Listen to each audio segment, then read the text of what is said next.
Well, good evening.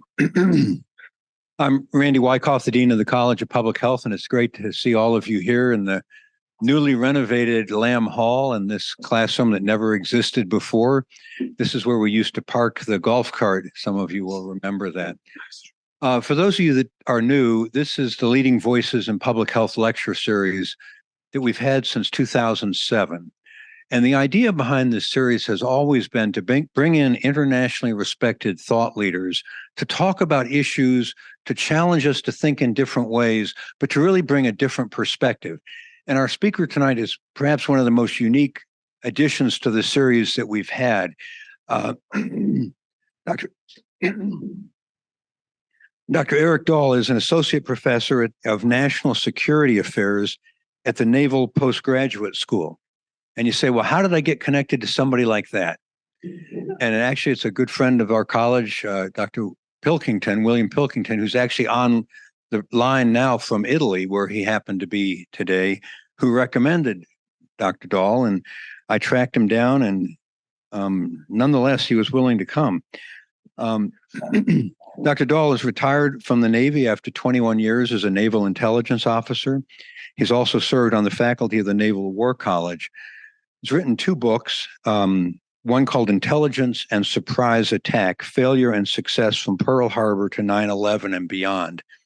And that's a pretty mind-boggling thought process.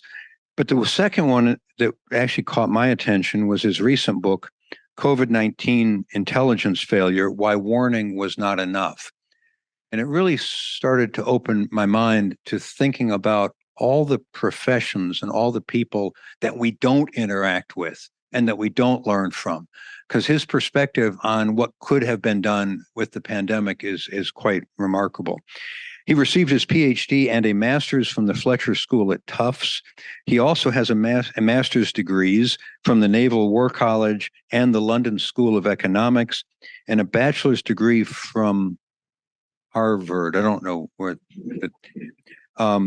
For those of you online, we can take questions anytime through the chat, and I'll hold them till the end. And then, of course, in the room at the end, we'll have time for Q&A as well.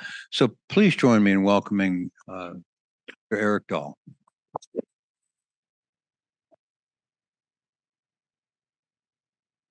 Andy, thank you very much, Dean. How is the sound? Is that okay? Okay. Well, thank you very much, everybody. And really, it's exciting for me to be here, and what a wonderful new space in this building. I was pleased to be able to attend the dedication ceremony for the newly renovated building, and this is great. I wish that we had facilities like this out in Monterey, California, at the Naval Postgraduate School, where I teach. Maybe someday I will have that. I want to just say a couple of quick things before we get into this. I wanted to thank, first of all, Dean Wyckoff. Randy, thank you very much for inviting me, and thank you for Janet Stork. Went through lots of paperwork and administration. I'm with the federal government, and I come with a lot of paperwork, and many other folks have helped me today, including Ginny Kidwell and others. So I appreciate that. I do want to mention that everything I say is my own personal opinion. I'm not here to officially give the views of the U.S. government or the Naval Postgraduate School. So anything I say wrong, you can blame on me here. And I'm looking forward to our discussion. And if you think I'm saying anything wrong, remember and then bring that up during the Q&A. And last thing I wanted to say that I enjoyed with the dean being able to tour some of the campus, the Valley Brook campus this morning, and the Niswanger Village, if I'm pronouncing it right again. What an awesome facility. I'm going to see if there are ways that we can continue the relationship and expand what we do there. So let me tell you a little bit about what we'll talk about for the next few minutes. This is the topic of my most recent book, and I think it's something of interest to all of us. We all lived through, we are still living through the pandemic. I think that the experts would tell us we still are suffering from COVID-19 pandemic, an epidemic that is global in scope, even though the public health emergency has been declared over, but it's still with us. And even worse, all the experts tell us that we're going to be facing another global health threat, another global pandemic, or something even worse, perhaps a bioengineered health threat, probably not too far in the future. And my bottom line of my argument is that we didn't do a very good job in terms of intelligence, warning, and I'm including broadly when I talk about intelligence, I'll explain that in a second. We kind of flunked this test, and we really need to do better the next time. When I started thinking about this topic and the thinking and then the several years of research that led to this book that was early during the lockdown, early during the pandemic. And we all have our memories of that, and many folks learn to bake bread or do other sorts of things. I decided to write a book. That's what I do. So I wanted to really look at the puzzle. It seemed to be such a puzzle, a conundrum, because I knew from my teaching and writing and my experience that many experts in this country, around the world, have been warning about the threat of a global pandemic for years. Many experts have been reminding us over past years that, remember, back in 1918, and then since then, there have been lesser, but still very, very dangerous global pandemics. We need to be ready. Well, why weren't we ready? Why weren't we more ready? Why weren't we able to take more effective action? I'm not just talking about this country, I'm talking about the whole world here. Essentially, how could we have been taken by surprise when we've been warned so often? And so I started thinking about this. If we take ourselves back for a second, to those early days and weeks of the pandemic, of the lockdown, and then hundreds and then thousands of Americans were dying every week, many, many more all around the world. And I wanted to look at and study and understand how both the traditional, what I call the traditional intelligence community, the three-letter agencies, military intelligence, my background, but how also the even larger community of public health, medical intelligence, and surveillance, how all of us seem to have not reacted the way we could have. We'd been warning, but somehow those warnings didn't help us prepare any better. And I wanted to make sure I mention, that I came to this project, and I come here today to a College of Public Health. I'm definitely not a public health expert, not a medical expert. My background is in intelligence and national security issues. So I reached out to many experts in many different fields, including public health, medicine. Will Pilkington, very pleased on the line, just one of the many experts that I reached out to in the research for this book. And from the start, I thought it was appropriate to look at COVID pandemics as national security problems that should be addressed using all the tools available to us as a community, as a society, as a nation, including the tools of traditional intelligence, perhaps even the military. But that's not necessarily the answer. Many experts that I talked to during the work on this book and folks I've talked to doing talks about the book, many folks argue that, be careful about calling disease or a pandemic a national security threat, because that could take you down roads you don't want to go. Perhaps, and maybe we can talk about this, perhaps a pandemic like COVID-19 is really better treated as a public health, a medical emergency with national security thinking and tools and agencies on the side. Critics of the idea of calling it national security and employing other tools of the government, critics often describe doing that as securitization, making health, disease, a security problem, which could lead you in ways you don't want to go, perhaps too obtrusive surveillance, those sorts of things. My bottom line is, I believe we all need to work together on that. And I think that in my book and in my brief discussion with you today, I can explain how I think we need to work together better across communities in order to be better prepared for the next threat to come along. So I want to make fairly brief 3 points with you this evening. First, I'm going to explain the story of why I believe the COVID-19 pandemic was an intelligence failure and a global intelligence failure. Then second, there's bad news. Probably, I think I'm speaking to the choir here. I think you all know public health. We are not all that much better prepared. And we're not much better prepared in the areas of warning, intelligence, surveillance. We need to get better. But then finally, there's some good news. It's not too late for us all to learn the lessons from what went wrong the last time and be better prepared next time. So what's that story? The story is, in brief, that I believe one of the many reasons why COVID-19 hit this country and hit the world as hard as it did, why over 1 million Americans have died so far from it. One of the many reasons, there are many others, policy failures, all sorts of things. We weren't prepared in terms of having sufficient equipment on hand, all sorts of things. But I'm focusing on the warning, intelligence, and analysis. The traditional national intelligence community, the three-letter agencies, the CIA, the Defense Intelligence Agency, and others, those agencies were trying to be part of the solution, but they were generally following the publicly available, what we call open source intelligence or open source information. So the traditional intelligence community wasn't able to help our leaders in medicine, public health, and our national leaders wasn't able to help us get ahead of the problem. It was also a failure, though, of that even larger medical and public health intelligence and surveillance system. Just one example here from a professor at another school of public health, the Harvard School of Public Health. Randy's never heard of that one. It's considered the ETSU of the Northeast, I think. But for instance, professor at the Harvard School of Public Health described our disease surveillance systems as just not up to the task of catching the early clues and tracking the spread of the virus.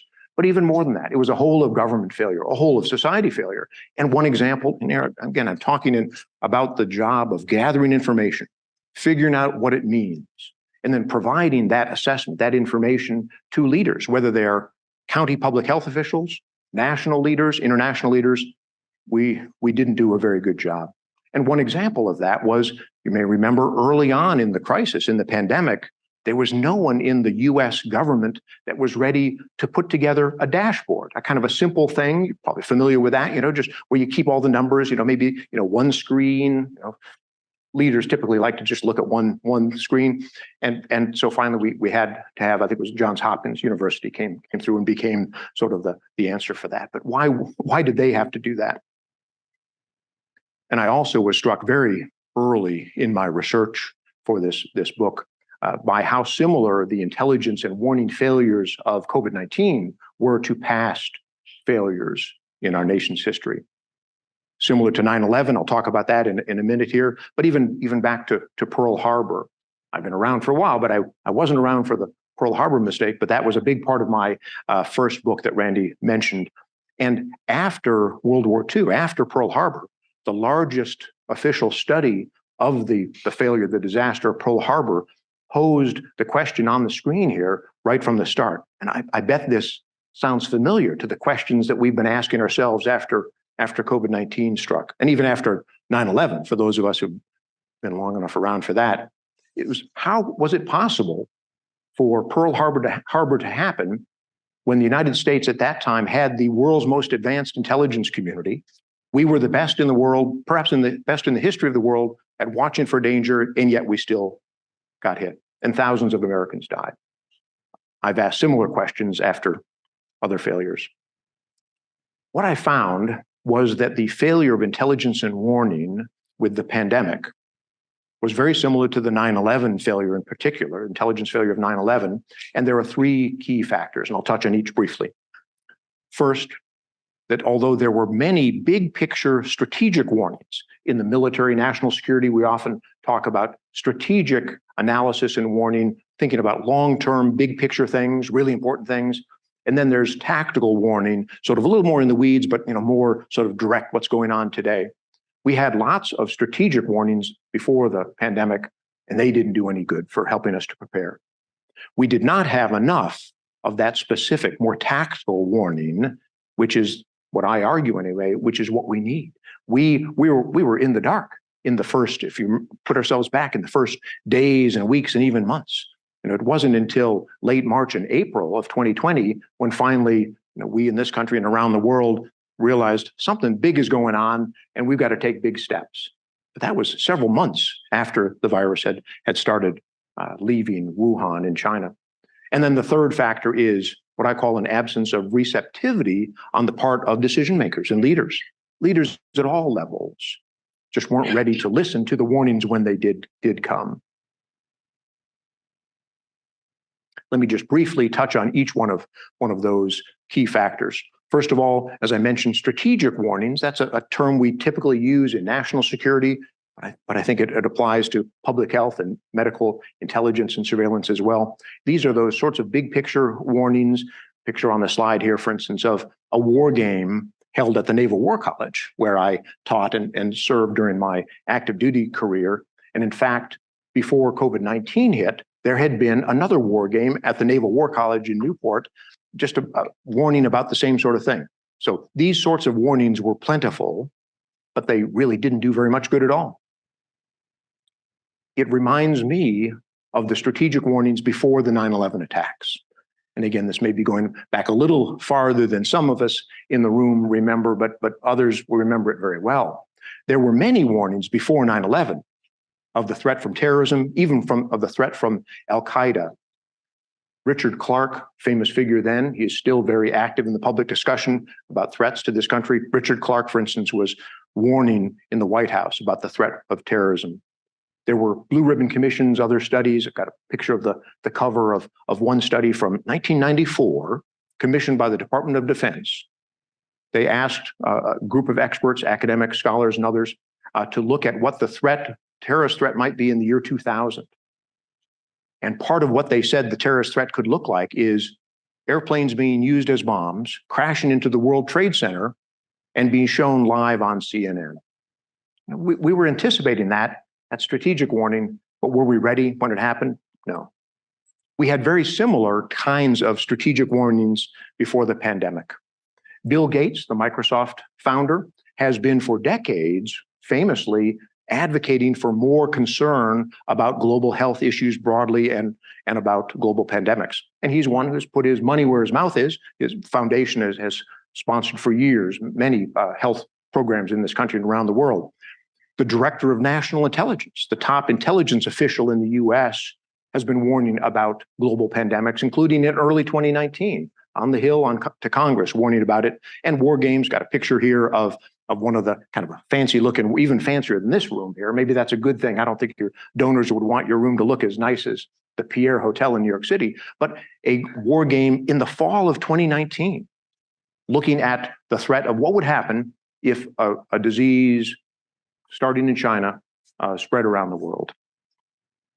So what went wrong with these strategic warnings? The problem is leaders are not impressed enough by strategic, big picture, what if warnings. They've got too many other things on their plates. And again, leaders at all levels of society and government and organization, they need more specific types of threats, not just say, you know, boss, there might be a pandemic someday. That's very different from saying, hey, there's something happening in this country, in this city in China, maybe I've never heard of before, but I think it might really be a risk. And that's the sort of thing that we didn't get enough of. And also, senior leaders get so many warnings from so many people.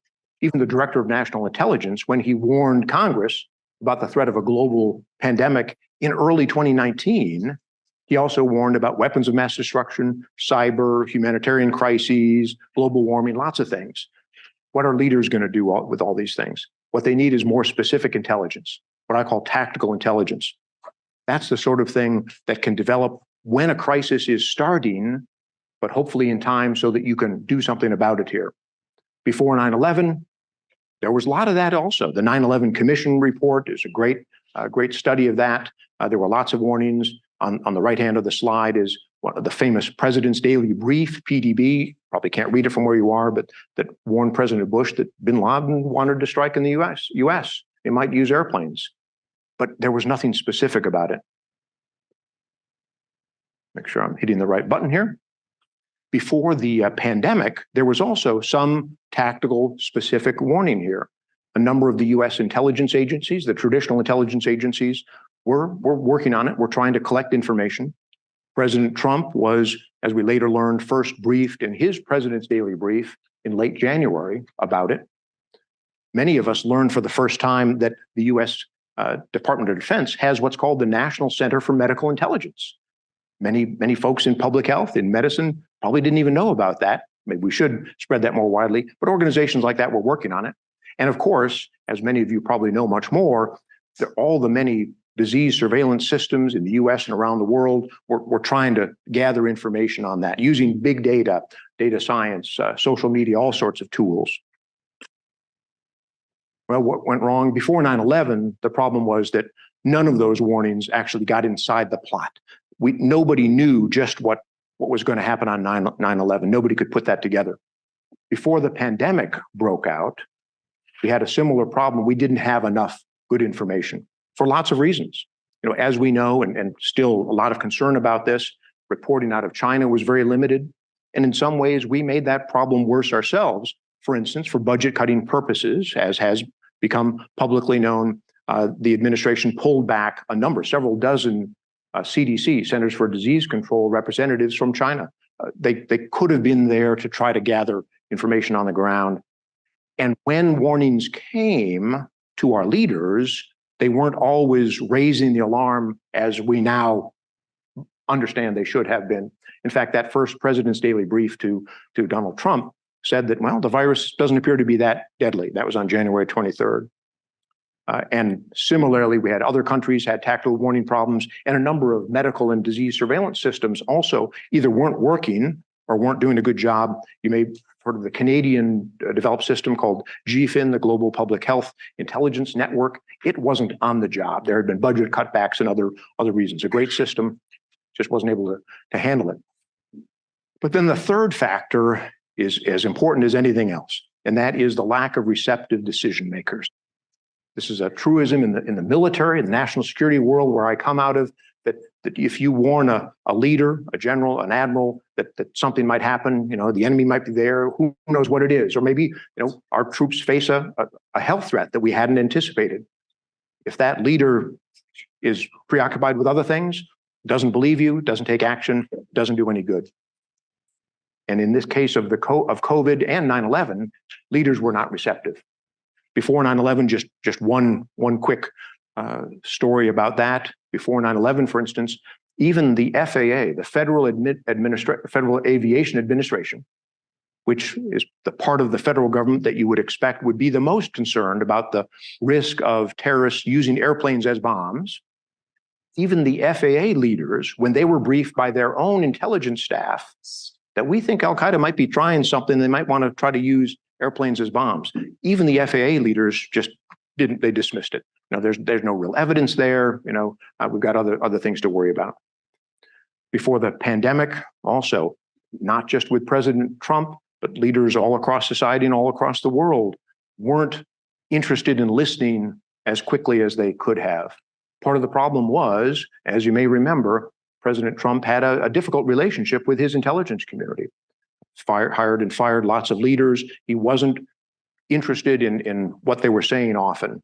He often tended to trust and believe outsiders, such as we later learned from an interview that he did with journalist Bob Woodward, he started realizing that maybe this COVID thing was something very serious from talking with the Chinese president, who said it was actually more serious than the flu. But what went wrong? It wasn't just a President Trump thing. This lack of receptivity, we saw that throughout society. Now, there were certainly leaders and thought leaders throughout this country and the world who were worried about this problem right from the start, but not enough leaders who could take action here. And we saw that lack of receptivity, not just in this country, other countries around the world, and at state and local levels. As again, I think everyone in this room knows, but many Americans like me didn't realize, often in our local communities, key decisions about public health are made by a county public health official, for instance. Out in my county in Monterey, it was at that level that decisions were made about whether or not we had to shut down schools, those sorts of things, whether masks had to be mandated, those sorts of things. Many of us didn't realize that. And often other state and local leaders outside of public health weren't working fast enough on it. So this is a familiar pattern. We saw that in 9/11. My earlier book talked about this as well. And we seem to be going through this same problem. Even more recently here, we saw much the similar problem with warnings that weren't listened to leading up to the January 6th attack on the Capitol. I won't take time to go into much of this here, but there were, before January 6th, there were many warnings from law enforcement, from national intelligence. The Department of Homeland Security warned about the risk of violence on January 6th. Even the New York Police Department, the NYPD, which has a very, very robust intelligence division, the NYPD sent a warning about violence on January 6th to the US Capitol Police and the FBI, along with others that did that. And as you may have heard in the news, just the day before January 6th, on the 5th, the Norfolk office of the FBI, Norfolk, Virginia office, put out a warning that didn't get a lot of attention here. So again, warnings were made, but not received. Let me just mention one thing that during the research for my book, and as I've talked to folks around the country about these issues, I often hear from intelligence professionals in the traditional intelligence world, the three-letter agencies, military, national security intelligence. The argument is that actually intelligence did warn, just as I've described. We covered it in the President's Daily Brief. We were on it, and that's all we can do. We heard the same arguments after 9/11, that the U.S. intelligence community, and I used to be a part of that, but now as a professor, but still a federal government employee, a Navy professor, I have at least one foot outside of the working environment, so I'm able to be, I think, a little more objective. I disagree with the view, for instance, on the 20th anniversary of 9/11, a couple of years ago, the former deputy director and acting director of the CIA, Michael Morrell, gave an interview to CBS News, and he argued that we in the CIA and the broader intelligence community before 9/11, we did a good job. We did as good a job as we possibly could, providing strategic warning about the terrorist threat.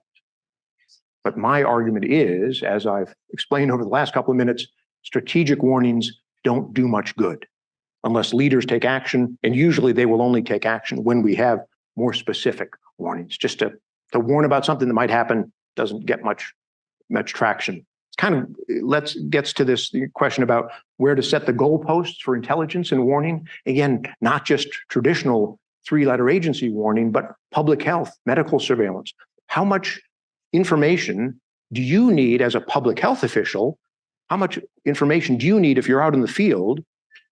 How much information do you need to be able to pass on to higher ups, to back to home base for people to get engaged with a problem? How much intelligence do you need? I don't think it's enough for intelligence just to have warned. Intelligence, whether it's public health and medical intelligence and surveillance, epidemiology, or it's more traditional national security intelligence, our job is to help senior decision makers do a better job. And if we just warn and that's all, we're not doing that. So last couple of points. Let me mention the bad news. And again, I think probably everybody knows this already. We're not much better prepared today to deal with the next global pandemic. I was looking at the views of some medical and public health experts at the World Health Organization and others. They argue that they're asked, when are we going to be through this pandemic? When can we stop calling this pandemic active? They say, well, usually we wait until the next pandemic starts. I don't want to do that. None of us want to do that here. Mpox, monkeypox, when that spread not too long ago, we were having some of the same problems here. Many experts are warning that we are really not much better prepared today for what could be an even worse pandemic next time. So what should we do? Just briefly, let me touch on a couple of points. In the traditional world of intelligence, we need to build up the attention paid to disease and health issues. Many traditional intelligence experts that I talked to for this book argued, I said, Eric, we don't do disease. I mean, maybe we touch on it sometimes, but that's not, we have other organizations that, what's the CDC there for? What, the World Health Organization. But again, I argue you can't have that view. And same thing when I would talk to public health experts, some of them, not all of them, but some would say, hey, we don't do intelligence. And we certainly don't want to have anything to do with hooky spooky three-letter agencies for some good reasons. If we're out in the field trying to help people and the people we're trying to help have the impression that, wow, are you associated with the CIA or something? You might not be able to do your job. I understand that. but we do need to work better together. There has been some positive movement on the U.S. national front. We can talk about that if you'd like, some name changing, those sorts of things, but not enough, not nearly enough. The intelligence community has started to look a little more closely at health threats as a national security issue and putting out unclassified versions. The U.S. intelligence community has been very busy the last 10 years, especially the last 4 or 5 years, putting out unclassified versions of things such as national intelligence estimates about the global economic and social implications of global pandemics, those sorts of things. So that's good. Medical, public health, and I think you all know this better than I do, but we're making some good strides. Before the pandemic, very few Americans had ever heard of sewage surveillance. It sounded like kind of a weird thing if you talked about it, but now it's becoming much more widespread. It's such a great way to detect early signs of virus spread in the community, but there's so much more. And I'd love to hear your thoughts about this as well. We need to do more genomic surveillance. I want to live the next time I travel to give a talk someplace. I would love it if the airports I go through would have much more sophisticated, sometimes we don't even have anything like this, airborne detection systems, ways to detect whether travelers are infected, those sorts of things, contact tracing, and support for public health in general. Again, I'm talking, I know my audience here, you're certainly going to support this, but it's hard to get more money when we need more money for public health. And on the national level, we need to do more as well here. There has been established an organization such as the Center for Forecasting and Outbreaks Analytics. I have to look at my slide to remember the name. It's an awkward mouthful. And they're starting to try to do good work to use big data tools to be able to track health threats, but we need to do a lot more. We need to have a national commission looking at the COVID pandemic and trying to figure out how, as a nation, we can get better prepared, not just in my areas of intelligence. We're never going to have we're never going to have a 9/11 commission for the COVID. It's just too political, unfortunately. We're too polarized in this country today, but we really, really need it. And we need to support international programs because, as we learned with the pandemic here, a disease that starts in a huge, but a city, Wuhan, that most of us have probably never heard of before then, it can reach our shores very quickly here. We could talk more about international efforts. The World Health Organization needs to do more. There are a number of really exciting blue ribbon studies, panels that have made recommendations of what we need to do. Bottom line, we need a coordinated global disease surveillance system, and we don't have one. We don't have one in this country. As I think you all know, we have a very fragmented public health system in this country. And that means we have a very fragmented way of collecting information on the spread of diseases as well. Internationally, the same thing. Finally, there is some good news in that we can do better. There are lessons from this pandemic that it's not too late to apply them and start learning these lessons for the next pandemic or other kinds of challenges to come. And many of the lessons about intelligence and warning and gathering information and analyzing it, many of those lessons apply to other kinds of disasters as well in the future. Because as we all know, our world and the world that the younger people in this audience are going to be inheriting, our world faces many, many challenges. And often the kinds of tools and techniques that I'm talking about, and I discuss at more length in my book, can help us with that. The Economist, the British magazine, made a nice point not too long ago that part of what governments are for, and I think part of what universities and colleges are for, is keeping an eye on problems to come, on disasters to come. And that's what we need to use intelligence for better. Again, more studies by the national intelligence community that might be useful for you. The National Intelligence Council, called the NIC, puts out about every 15 years or so a really exciting unclassified study called Global Trends, out 15 or so years. So 2040, Global Trends 2040 is the most recent one. And they talk about all the different kinds of threats the world is going to be facing. The threats that many of you in this room will be inheriting when I'm no longer giving talks like this. Our world, our country and our world, we face so many different kinds of disasters and catastrophes. It's kind of a cottage industry, in fact, among academics and scholars and others to write books about the many catastrophes our world faces. We do face those, but we can do better if we are able to gather information better, gather intelligence better, and then discuss it civilly as a community here. The British historian Niall Ferguson, fascinating book. It's on the right side of the slide there. I don't know if you can see it, but shows a guy golfing with a forest fire raging behind him anyway. Ho hum, another wildfire. I'm from California, where wildfires, as so many other places in this country, are really serious. We may be facing more and more. We seem to be facing more and more of these things as a world, as a species. We've got to do better. There is some good news, though, because all of these kinds of threats can be better addressed if we are anticipating, if we are gathering information, if we are sharing the information, we are talking across communities, across professions better. In fact, the COVID-19 pandemic showed us, as a number of other disasters have, that, the term a black swan, the idea of black swan is something nobody's ever seen a black swan, so you can't possibly anticipate and be ready for a black swan. Actually, there are very few black swans in terms of disasters and crises in the world. Most of the big things that have done a lot of damage to us have been warned to us, like COVID-19.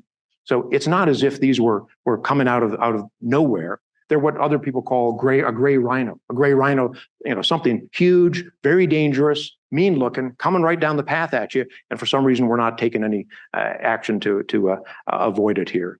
So we need to work better together at that.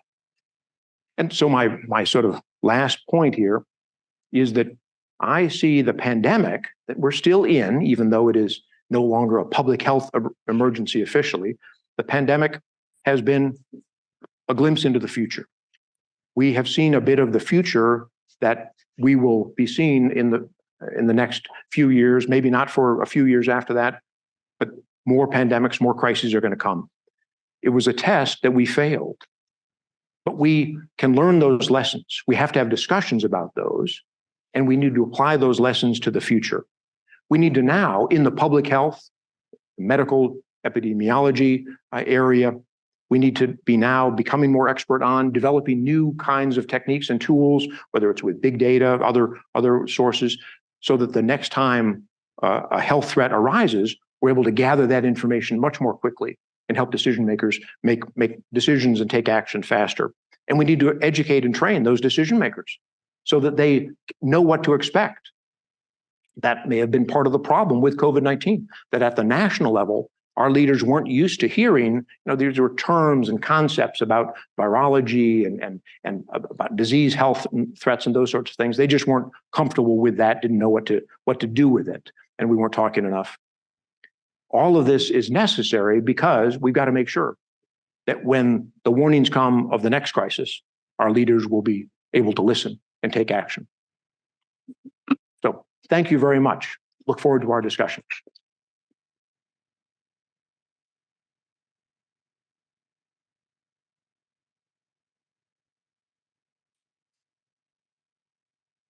Thank you, Dr. Dahl. If you have questions, and for the folks online, if you'd like to ask questions, just put it in the chat. There was one that came in, Eric, and that was, do we need a 9/11 type commission at this point? And I think, yes, I did mention briefly, I think we do, because there's still so many things that we don't understand, that we haven't learned the lessons of from this pandemic. And many of those lessons, probably most of those, are in areas beyond intelligence and warning. As you know, so many issues about preparedness for public health emergencies, how we need to fund public health better, all those sorts of things. We need that, but we're not going to get it. There's no agreement in Congress, for instance, to support anything like that. One of the frustrations that I see is, no matter what disaster we prepare for, something different can happen, right? I mean, you prepare for an earthquake, you get a wildfire. Are there commonalities in how we should be strategizing responses? I don't know if that makes sense. Well, you're absolutely right. And it is certainly a challenge that, in the military, we often get criticized for fighting the last war. And that kind of makes sense in the sense that, military leaders, military professionals, you go through a career, you're used to what has happened before, you want to get ready for what's happened before. And never does the next war or conflict or problem look exactly like what happened last time. But one of the lessons that I think applies, whether we're talking about national security threats or health threats, is that, and we saw this in COVID, in that too often our leaders, again, whether we're talking about public health, medical leaders, national security leaders, our leaders want to wait until they get precise, exact information before making a decision. And when there's confusion, when the science isn't clear, remember in the early days of COVID, there was even debates about the use of masks, all these sorts of things. And many leaders hesitated before doing things like, well, maybe we should shut down schools for a while, or whatever it is. They hesitated because they were getting conflicting advice. But one of the lessons that we do train our leaders in the military on, and here's a lesson that I think can be sort of brought from the national security world, we train our rising leaders in the military to not wait until everything is clear. If you wait to know exactly what's happening, you're gonna be too late. So we sometimes, in fact, even in medicine, public health, that's called the precautionary principle. That became a commonly used term after the SARS outbreak in Canada some years ago. The idea is that leaders can't wait until you know for a fact just how bad SARS is and exactly what to do with it. You've got to take action earlier on, and that applies to whatever the threat is. Thanks. I'm interested to hear your view on this. Now, the world is changing at a faster rate than before, right? In terms of economic, politics, population, and so on. So things are moving and changing quickly, and especially with climate change and all that. Are we getting ready as fast as the world is changing? Are we getting prepared compared to how the world is changing in terms of being prepared for a pandemic? Are we changing and adapting fast enough?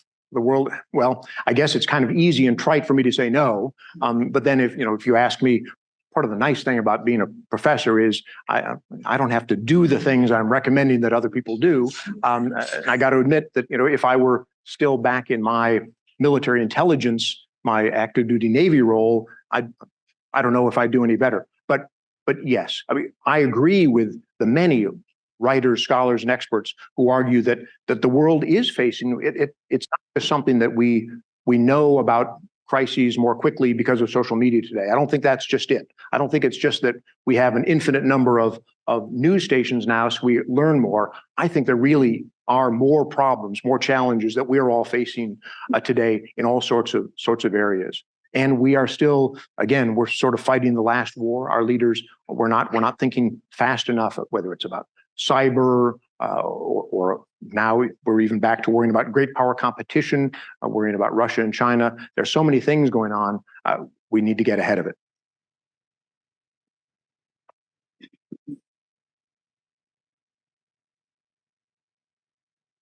I enjoyed the talk. It seems to me that one of the issues with leaders pulling the trigger on intelligence data is their constituency is pushing back. And I'm wondering, it seems to me that there would need to be an incredibly significant paradigm shift in the public sense and in the public's understanding of how science actually works.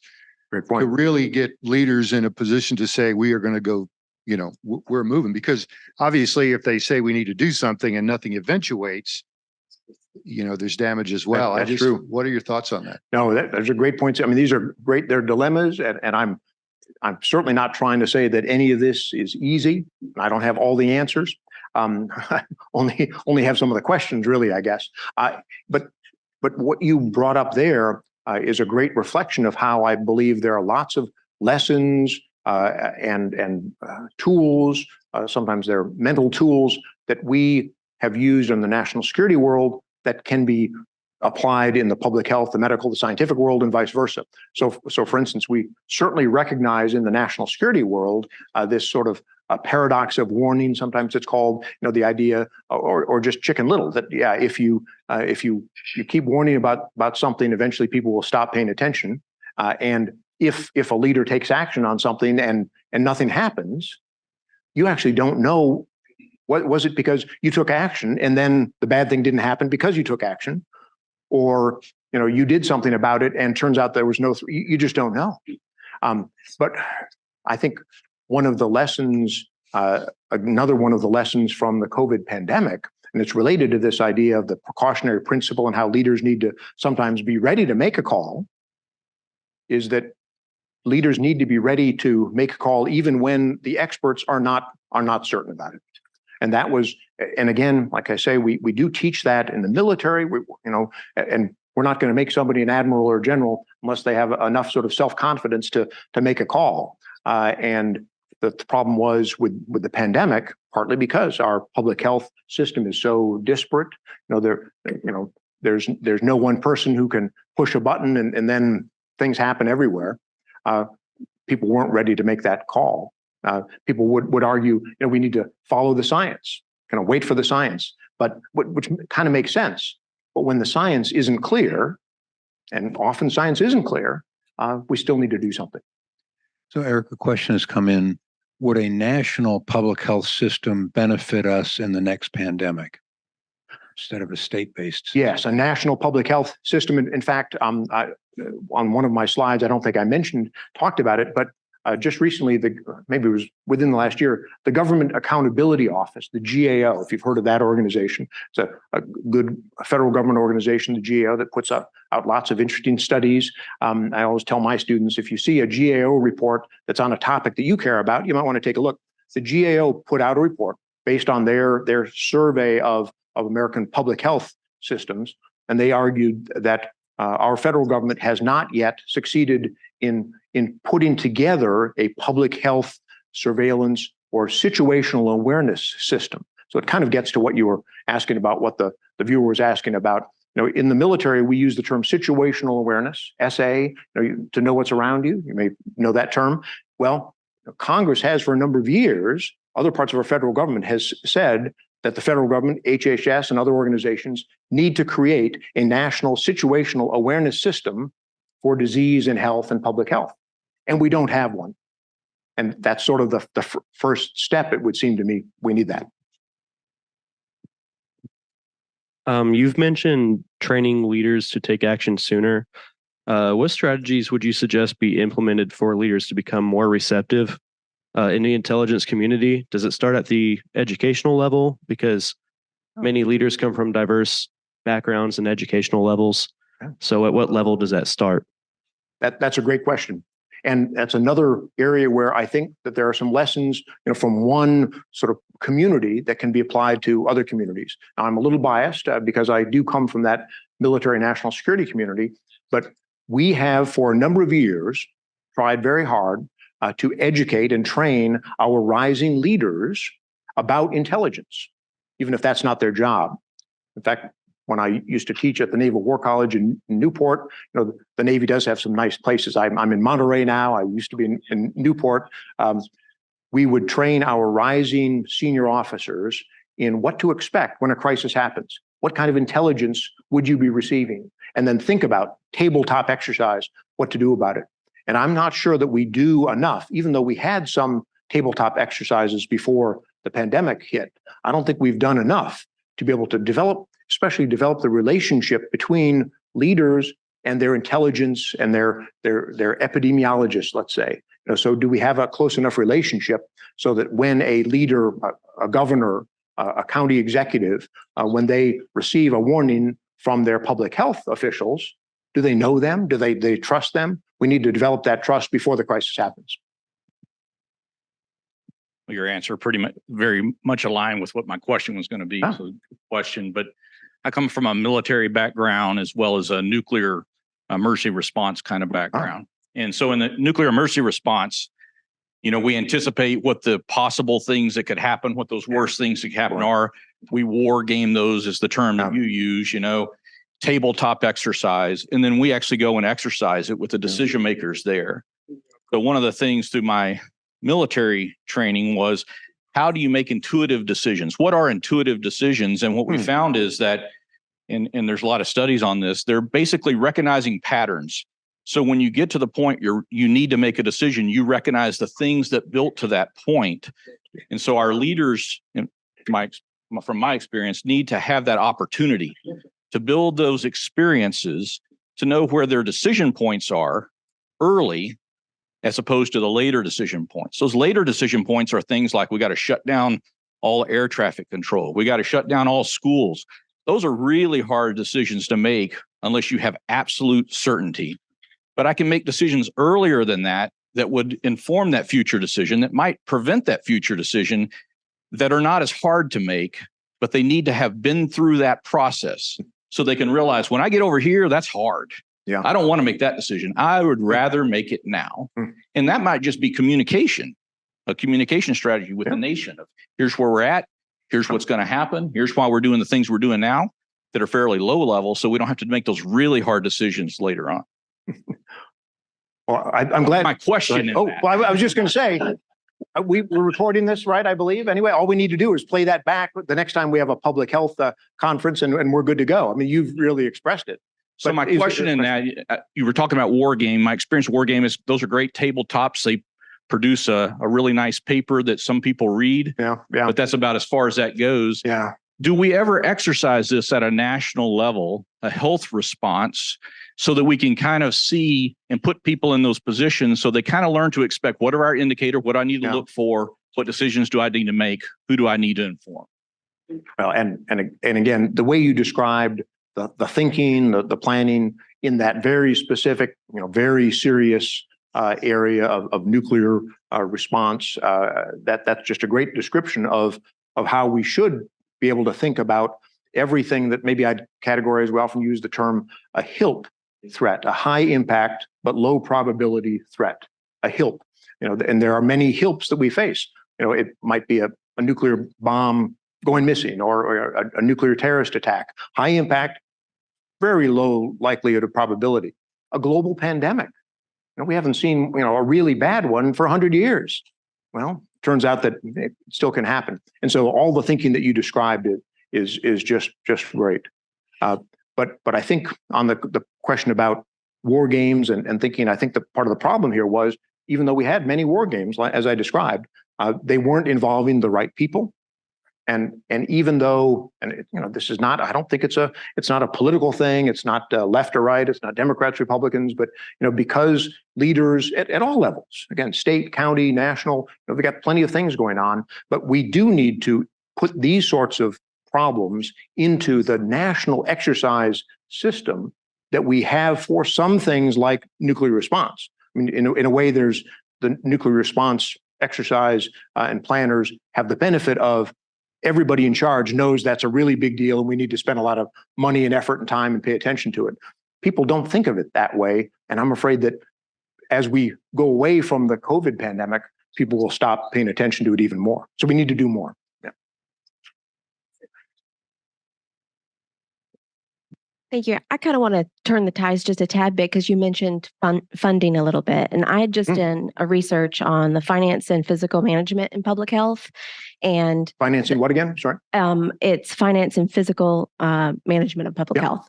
And so just a tad bit of research that I had seen and done is the CDC did a budget for 2023 for $10.6 billion, but the prevention and public health funds only got 2.3 of that.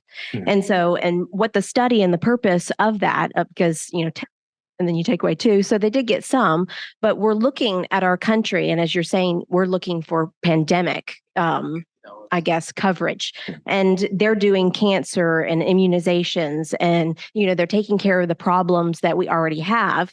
But how do we get the national level to look at that amount of funding to aim it towards more in what you are talking about for the next pandemic that's coming? Absolutely. As we know, and as you were saying, we spend incredible amounts of money on health, on medicine, on all sorts of related issues in this country, and we have a very hard time figuring out how to manage that. As you can see, the debates over the years about should we set up a different kind of a national health insurance system, all those sorts of things, but only a very small amount goes toward what you all know as public health. And as I've been learning today, as the dean took me on a tour of the campus, public health is is much more than, I don't know what, that as most civilians would think. It's much more than, just giving a shot, maybe, giving you a swab up your nose that hurts or something like that. It's so many more things. And it's amazing to me that we seem to be losing our interest, our focus on that as the pandemic seems to be going in the rearview mirror. And part of what a national commission could do, if we could have one, would be to say on a bipartisan objective, we need senior national figures to say we've got to shift some priorities here because public health is more than just whatever most of us think. But the other thing, and you and I, we're not going to be able to set up a national commission, but we can also have more discussions like we're having today. You in the public health world, learning about public health, need to have conversations with people not in that world, just as I love to come and speak to people outside my typical world of national security. We need to have these conversations on a lower level, and hopefully that can build into something else. That's the best answer I have, I'm afraid. Thank you. I don't know if there's a question in here. We'll see if we can get it out. But it seems to me that when you were linking various events within our lifetime and missed opportunities to react, that there's kind of a proactive hesitancy. And that seems to interfere with decision making. And the link that I see is fear-based decision making makes very inconsistent decisions. And it seems that on all of those that you mentioned, there was an element of fear that disrupted proper decision making. Do you have any thoughts on that? And tell me, when you say fear, what kind of fear? What are leaders afraid of? On a leadership level, somebody mentioned, in my mind, you're at a leadership position, you should have a wealth of knowledge in order to be able to make some good decisions. But if you're worried about your Instagram or whatever, the social media, what they're going to say, or what your constituents are going to say, and you can't articulate to your constituents why this is super important, that to me is a weak leader. But that weakness may be the fear of the outcome of whatever whatever decision is needing to be made. Sure. On a personal level, for all of us, we make decisions sometimes based on that as well. So if we know that you shouldn't, hold a baby in a certain way, that fear will prevent you from doing that. But when I was in my 20s, eating right, getting good sleep, not too much alcohol, lead a healthy lifestyle, be proactive. That way I'm going to have a really healthy life. Well, I didn't heed that when I was 20, but I'm heeding that when I'm 60. Because that, so I think it kind of can guide us in a good way. Yeah. Also, we can also be blinded because we make decisions based on self-interest as opposed to what's better for the community on these levels that you're talking about. I don't even remember what my question is. Yeah. Well, I'll just say, I mean, that's a great point, and part of what I got out of also lots of great issues that you brought up there. One is that it is much more difficult for us when we are young to sometimes take seriously the sorts of things that when we're older we learn we should take seriously, and that happens at a community level, a society level as well. But we don't want our country to have to wait until it's the equivalent of in your 60s before it starts paying attention to these sorts of things. And part of the answer to that might be from the comments by the gentleman next to you. I love the idea, I just didn't mention this earlier, that you mentioned about the nuclear response. If we could work together as a society, as a community, and come up with a wider range of responses the next time a global pandemic strikes. So just as the other gentleman was saying, you don't necessarily want to tell the president, the only option you've got is to shut down the whole country now because we think we might have lost a nuke or something like that. I'm making this up.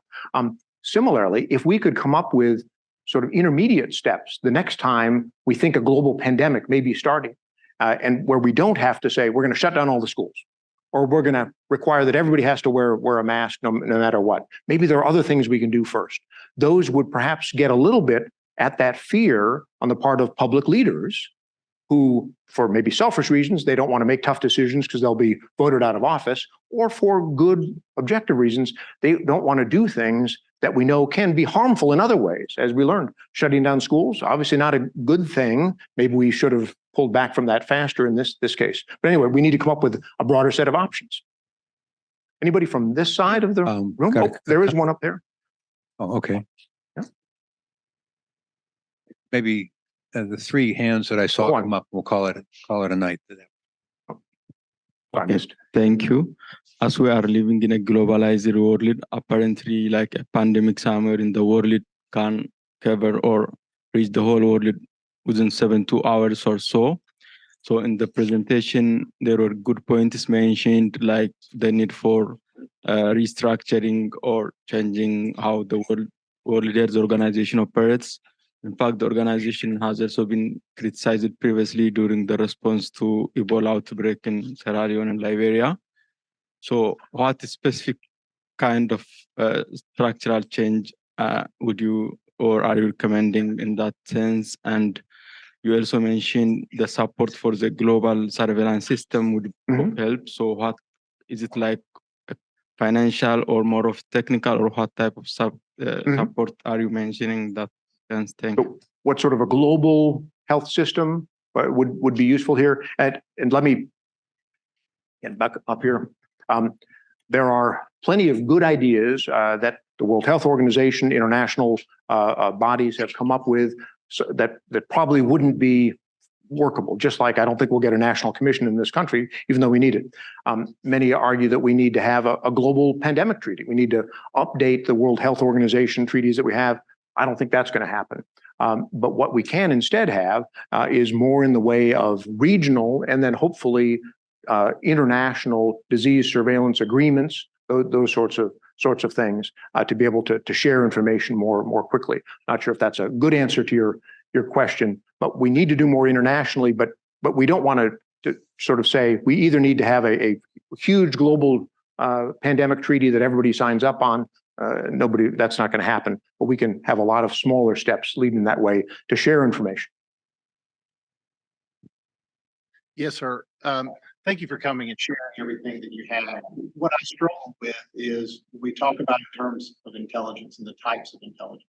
Strategic intelligence typically is broader, right? But it gives us more time to put infrastructure skills, True. Yeah. and inventory in place to address the threat.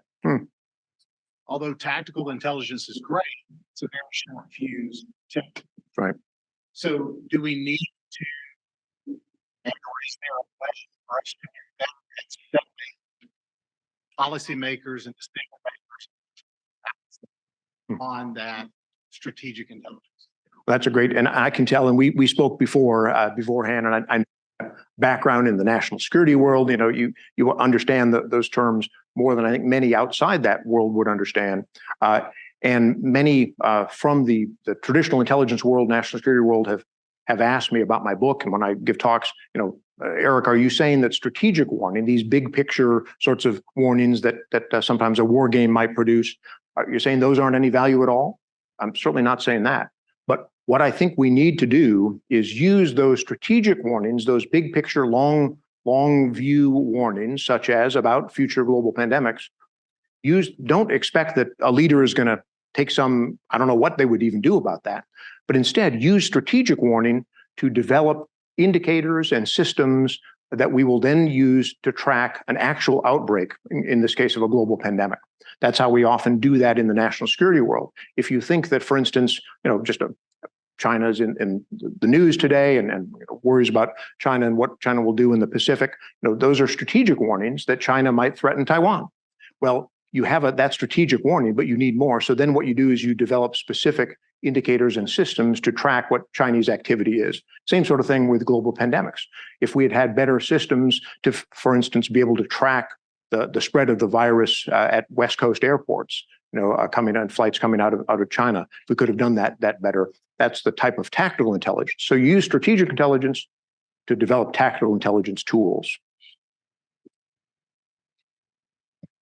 So we're in the process of reviewing our general education framework. And I just wonder, as an educator yourself, an example of some critical concepts you think our students should have to be better prepared in the type of global environment we're facing. Oh, that's a great point. Now, I do teach at the Naval Postgraduate School in Monterey. Most of my students are U.S. military officers, but also international officers from other countries. And I teach in other programs for Homeland Security, first responders, police, fire. So all sorts of students. I don't happen to have undergraduates, but all these sorts of people. But what they need are, and I know you know this too, but I'll just reinforce. We tell all of those students that the most important thing that they are going to get out of, if we do it right, the most important thing that you're going to get out of my course, this whole program, typically a master's program or a PhD, most important thing is critical thinking, the ability to assimilate lots of information, ability to do what we like to call graduate level reading. I tell my students, don't read every word of that book, unless it's my book. But don't read every, the idea is, you need to take in lots of information and then be able to present it. Just like in the military, we have to brief a boss. So give a presentation. It's those sorts of things that really apply no matter what the substance is, no matter what the subject matter. I think you knew that already, though. So I'll ask one last question that's come in. Communication to the public regarding vaccines and the pandemic trajectory was often delayed and then confusing. What should we consider regarding communication to the public prior to and during a time of crisis? That's another great point. Another one of these big challenges that really applies kind of no matter what the threat is. Disinformation, people, so many people believe one thing, other people don't believe another thing. I mentioned earlier that I think it's too simplistic to just say we need to follow the science, because science develops, it changes. But we need, as a society, we need all of our people, our friends, our neighbors, to understand that, and then to have a conversation, to be able to have a civil discussion about, let's say, about disinformation, about vaccines. And I'm afraid, as one example, I'm afraid we're not able to have that sort of a civil discussion, understand where somebody else is coming from, but also understand that there is a lot of bad information out there. There always has been, but now maybe it's a little easier when it's on everybody's phone. And if everybody can understand that, and again, that's not a liberal conservative, whatever sort of thing, but then be able to sit down and talk about it. That's the only way we're going to get ahead. I think that's a great point to end on. Another round of applause for Dr.